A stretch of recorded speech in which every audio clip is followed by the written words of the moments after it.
Hi doctor, how are you? Welcome to week 5 where we are going to discuss question about medical management. I know medical management and emergency are one of the most annoying topic for AFK, and the rumors about these questions that are long, lengthy and wrong. But trust me, I thought the same concept until I did read this Malamet textbook for emergency. I did read it like in a relaxed environment, not going to the exam, so it's totally different when you read after you're done your exams. So he described everything in details. He has even one chapter at the last of this textbook discussing about each emergency, A, B, C, D. Each chapter discussing about the management for all the condition, what you are going to do for this condition, what is the general management for this condition. So my humble advice for you for medical management and emergency, you should look for 3 factors. First factor, when you look at the question, is the question is medical emergency? So I'm looking for the history of the patient. I'm looking for signs and symptoms. I'm looking for the scenario in the beginning, after the end, just when you're giving freezing. So this 3 information will give you indication what's happening here. Once you understand what's happening, it will be so easy to understand the condition and understand the management giving for your patient. This is very, very important. The second part of studying this subject, you need to be vigilant, super vigilant about the basic knowledge. The difference between type 1, type 2 diabetic, difference between angina and MI, difference between congestive heart failure, hypertension, the management for diabetic patient, what is this, what is that, because they have huge appetite to ask basic questions. This is very, very important. It's not just for the emergency. Third, and the most important part, also most of us ignore, is the general management. This patient is diabetic. What is the general management? We reduce epinephrine. Why you reduce epinephrine? There's no need for this. So I know this is shocking for some of us. Don't think about this. Whatever is written, this is the management you are going to follow. So today you are going to discuss only 5 questions to apply this concept.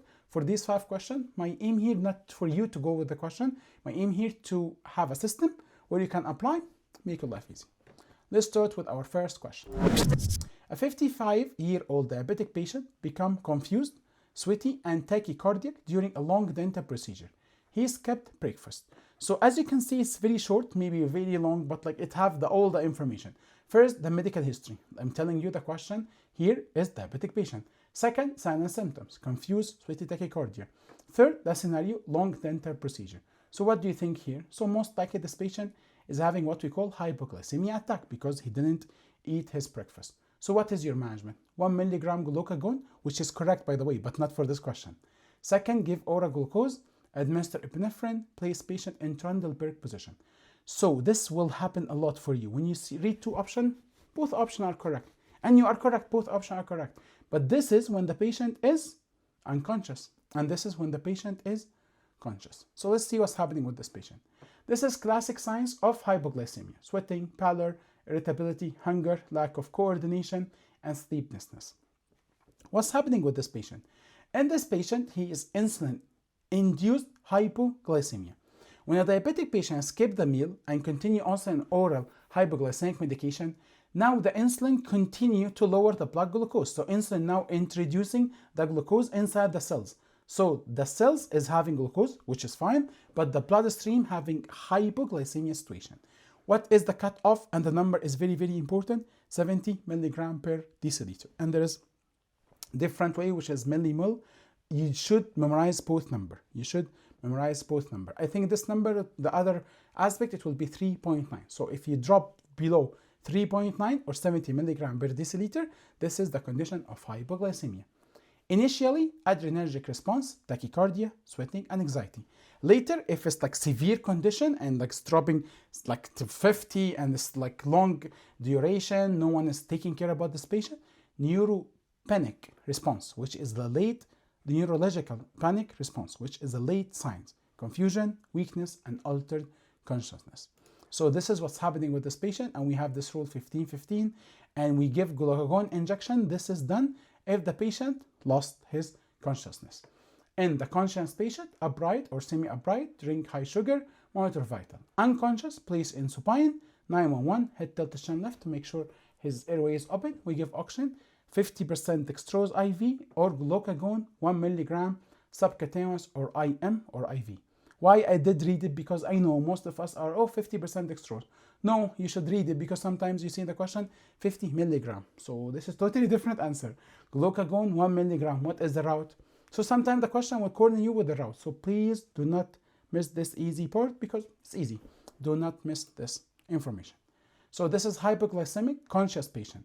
If unconscious hypoglycemia, yes, in this case we are going to give him glucagon. Anaphylaxis, we need hypotension, urticaria, bronchospasm, which is not here, vasovagal syncope, bradycardia, and pallor. Okay, so let's go to the debate where I know most of us are banging your head over the wall about this one. Why not this condition is syncope? Okay. When you read about it, this is silly. Like when you read about it, they don't consider this a question at all. So once you have history of hypoglycemia, once you have history of this patient being a diabetic patient, initially we think about this condition. Initially we think about hypoglycemia. And please, for your question, do not assume. The question will tell you vividly. So if I'm giving you the same question and you don't have this diabetic, so yeah, I can argue with this. Yeah, maybe this is syncope, we might think about this. But the question clearly mentioned this one. Oh, you're telling me now, so all diabetic patient, I will pick this to be a hypoglycemia. Very valid concern. No, unless the question giving me information to contradict is hypoglycemia attack, meaning I'm telling you the same, but for some weird reason, I did measure his blood glucose random and it was 7. It was 8. So we said it's 3.9 or 70 milligram per deciliter. So I'm telling you vividly it's 7. So you cannot pick hypoglycemia. So this is typical syncope. And the syncope will be slightly different here. It's not long dental procedure because syncope is stress related. So it should be during doing extraction and the patient heard a cracking noise, or immediately after giving LA, or once the patient see the instrument, once the patient coming into the room. So the scenario also play a critical role. But please, because I know a lot of us are going into this debate wasting their precious time and draining their energy, I hope you listen to this. And please do not trust me. You go to Malamed. Guys, it's not, I know, it's like initially you want me to read textbook. Yeah, you can read it. It's just a general reading. The way this Malamed textbook is written is really amazing. He's breaking down everything into small points. Next question. A patient suddenly lost consciousness in the dental chair. After confirming unresponsiveness, what is the next immediate step according to the basic life support guideline? Check carotid pulse, start a chest compression, check breathing, call emergency medical service. For some weird reason, no why. Sometimes you will see a lot of questions coming about CPR, sometimes nothing coming from CPR. I did work as dental assistant for a very long time, so we did take this course of CPR like 100 times. I cannot remember. I count up till 4 and then I stopped count. So this is how they think about this. So initially, most of us think, oh, let's go with a chest compression. Let's go with this one. So I would like you to read with me just carefully about this one, basic life support. And this is what is the question is aiming at. And when you read in textbook, they are going to use the same guideline. So let me zoom in here to read it carefully. So first thing, check responsiveness.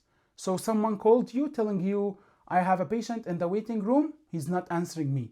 So what is your first initial response? Hey, are you okay? You're going to clap very close to his face or tap his shoulder. So first, check responsiveness. Second, breathing or gasping. So you are looking to look for his breathing. So either put your finger here, check his chest, and at the same time, you are going to check his pulse. So you would like to do this in 10 seconds. First, check responsiveness, then look at his breathing, put your finger here, and check his pulse through here if he's adult. You are going to do all this in 10 seconds. Okay, breathing and pulse check be performed simultaneously in less than 10 seconds. Okay, so if I see 3 no responsiveness, no breathing, no definitive pulse, then I'm going to jump to CPR. If I don't see 3 no, I will never go with the cardiac pulmonary resuscitation. I'm not going to do chest compression for patients who have pulse. This looks like you have a car, the car is not running perfectly, the car is like hanging over the road because like something is stuck in the wheels, and then the car is running, I'm giving it a jumper, like I have electric, and then I'm giving it a jumper from different car. Does it make sense? No, it does not make sense. So please don't waste your time about this one. This is how we think about it, and this is how we should think about it. This part is really important. Please, you need to memorize this. You need to memorize everything, the 100 to 120, 1 breath every 6 seconds, 10 breaths per minute, the rescue breath versus the compression rate. This is very important. You will see some annoying topic coming from here, so please don't miss this question. But let's go back to the concept here. So according to American Heart Association and the Malamet textbook and the basic life support, the correct sequence after determining unresponsiveness is check responsiveness 1, assess breathing and pulse simultaneously, and then activate emergency medical service in the case the patient has no pulse, no breathing, and begin CPR if no breathing and no pulse. Okay, breathing assessment is critical because if patient is not breathing but has pulse, which is outlier condition, so how come he has not breathing but has pulse? So this is, they call it apnea. What's the meaning of apnea? The breathing rate is between 12 to 13. This is a normal. When you go 25, 30, this is hyperventilation for sure. Below 5, they call it apnea, or patient has altered breathing. So in this case, the patient has what we call respiratory arrest. So in this case, we are going to give rescue breath. Again, patient unresponsive and his breathing rate is altered, like below 5, so, and he has pulse, and the patient has pulse. So now we're going to rescue him by giving rescue breath. Why? Because we need to give him carbon dioxide to go to the carotid body through grossopharyngeal nerve to send signal to the bones to stimulate breathing again. If no breathing, no pulse, this is cardiac arrest. Start CPR immediately, and starting compression before confirming absence of breathing and pulse would be premature. This is, just to be frank with you, this is silly because I see some of us think about this one. Please don't think about it that way. Again, I will not waste your time, but this is important. You need to memorize this number because it's really important numbers. So basic life support, airway assessment, determine arrest type, and then proceed. Pulse check only? No, this must assess breathing too. Check chest compression only if there is no pulse, and call EMS done after the assessment. So here, after responsiveness, it will be check breathing. I hope this is clear now, and you will not miss anything coming from this table moving forward. Next question. A 62-year-old male with a history of angina develops crushing substernal chest pain radiating to the left arm. Nitroglycerin was given twice with no relief after 10 minutes. What should be done next? So let's talk for the 3 keywords. First of all, history. I have a history of angina. Okay, don't tell me it's uncontrolled. The question telling you history of angina. If the question would like you to be uncontrolled, he would tell you history of uncontrolled. Or this patient had MI 2 weeks ago. So this is uncontrolled. But the question clearly mentioned angina. Please do not assume. Stop assuming, because when you assume, you are losing marks. Then the signs and symptoms: crushing substernal chest pain radiating to the left arm. Okay, and the management already started. You give him nitroglycerin and you give to him twice. After 10 minutes, the patient is still in pain. What is the next step? Administer third nitroglycerin dose, give aspirin, activate EMS, emergency medical service, place in Trundleberg position, administer epinephrine. And this related to the third part I told you about in the beginning. Second part, sorry, when you need to understand the management of emergency in steps. So in details, what you are going to do here. Nitroglycerin is the first line medication for this kind of patient, acute angina pectoris, because it causes vasodilation and coronary artery dilation. So what's the problem with this angina? Angina means the heart itself, the pump, the responsible for giving blood for everything inside your body, is not receiving enough oxygen. So it cannot work, simply termed. So what we're going to do, we're going to give nitroglycerin, which is mainly working over the veins to induce vasodilation. So when you induce vasodilation, which include the coronary artery also will have some vasodilation. So this will lead to more blood coming to this coronary artery, which means more perfusion to the heart. More importantly also, that release and vasodilation will reduce the preload. So the blood coming back to the heart will be less. So the heart needs to pump less amount of blood and having more oxygen. So now you are reversing the emergency happening for the patient. Thus reducing myocardial oxygen demand. Standard angina protocol. Nitroglycerin can be administered 0.5 milligram sublingual. We give nitroglycerin sublingual because like if you think to give the nitroglycerin by oral through the GIT, like I think 90% of it during the first path of metabolism will be gone. So 0.5 milligram every 5 minutes, okay? The maximum is 3 doses, meaning I will give first nitroglycerin dose, wait 5 minutes. Patient is not improving, second dose, wait 5 minutes. Patient is not improving, third dose. I give him the third dose, and after 5 minutes, which is total 15 minutes, he's not improving. If pain persists after the third dose, myocardial infarction must be suspected.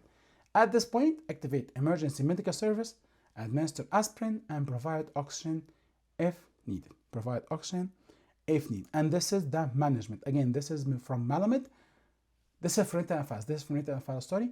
Terminate all dental, position in semi-recline, nitroglycerin, 0.04 milligram tablet or spray, oxygen, check pulse and blood pressure. And then you go from here, and as you can see, continue 3 minutes after. So this one, continue 3 minutes again. This is discomfort, continue after 3 minutes. So third nitroglycerin. In this case, assume myocardial infarction, and you give 352 milligram of aspirin. And please pay attention. If you consider your patient to be MI, look at the blood pressure, look at the allergy aspirin. If patient has peptic ulcer, allergy to aspirin, or this patient blood pressure drop below 90, 50, 90 systolic, 50 diastolic, we are not going to give nitroglycerin or aspirin. This is very important. Just read carefully. I don't want you to miss such a question. Again, more table. This is differential diagnosis of acute onset chest pain, because this is very, very common. When you look at it, almost all the emergency, it will have this, because like I know most of us think, oh, chest pain, myocardial infarction, chest pain, angina. No, you should read here. It's almost everything related to this. But how we differentiate between this one and this one is related to the history and related to the characteristics of the pain the patient is suffering. And there's one more table to explain. Management of a chest pain. Management of a chest pain with history of angina. So read that management is totally different according to the history. So absence of history, patient normal history, I'm not going to gamble with this patient. I'm not going to gamble with his life. I will consider it MI. Call 911, give him whatever needed as MONA, like MO and A. Okay? If the patient is angina patient, hypertensive patient, patient with arrhythmia, I will not think about this aggressively. I will go with this one, unless it's 3 times. So in this case, we're going to consider it MI. And what is the first management in MI? If you are cornered to pick one, oxygen.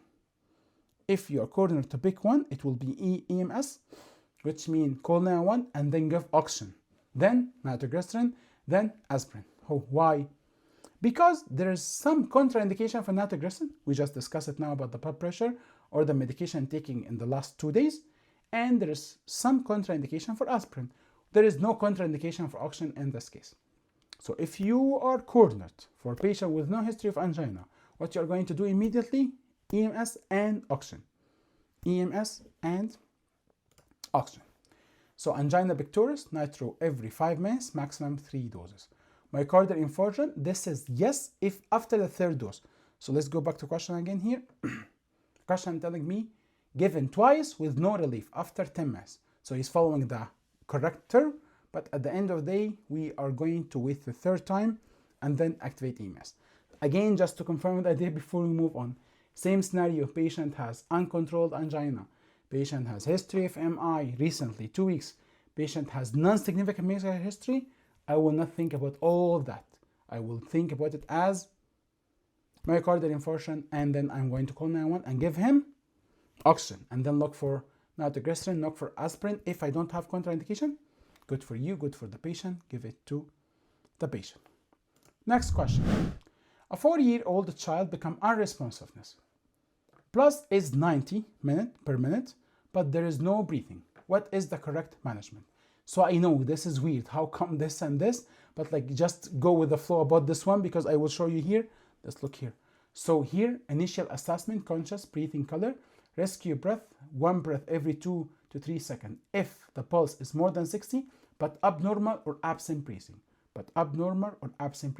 Again, this is coming from this one, which is the basic life support strategy and protocol, which is the one written in the Malamud, the one written and the one we follow for everything related to this such kind of emergency.